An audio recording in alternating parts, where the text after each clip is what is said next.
আমাদের মতো মধ্যবিত্ত ফ্যামিলিতে যারা রয়েছো তাদের কিন্তু আশা, স্বপ্ন এগুলোর সংখ্যা অনেকটাই কম, কি তাই না? কোথাও অনেক বড় স্বপ্ন দেখে ফেললেও পরে গিয়ে ভেবে ফেলি যে না থাক, এটা পরের জন্য থাক, এখন অন্য কিছু হোক।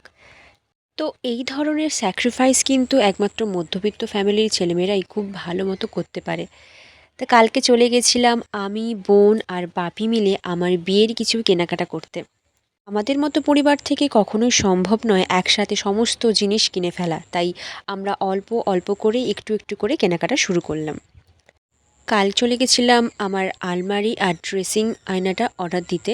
তো ওখানে গিয়ে আমরা যে দোকানে যাওয়ার কথা ভেবে গিয়েছিলাম, তো সেখানে গিয়ে দেখলাম অন্য এক দোকানের উদ্বোধন হচ্ছে, তো তাই ভাবলাম ওখান থেকেই চলো গিয়ে কিছু দেখে নেওয়া যাক।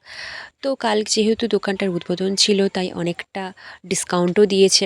তো আমরা গিয়ে ওখানে অনেক কালেকশন দেখলাম, সবগুলোই খুব পছন্দের মতোই হয়েছিল। তার মধ্যে থেকে দুটো জিনিস আমরা পছন্দ করে অর্ডার দিয়ে এসেছি, যখন টাইম হবে সেই টাইমে ওটা আমরা বাড়ি নিয়ে আসবো।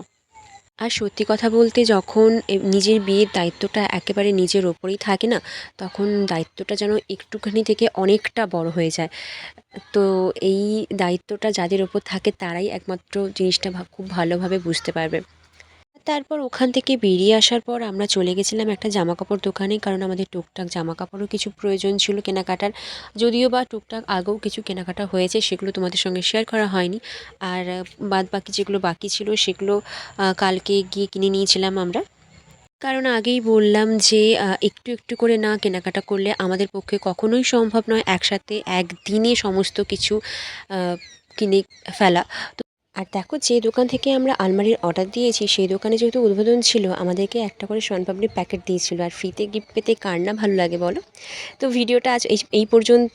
ভালো লাগলে অবশ্যই একটা লাইক আর কমেন্ট করে দিও। দেখা হচ্ছে পরের কোনো ভিডিওতে। সকলে খুব ভালো থেকো। টাটা।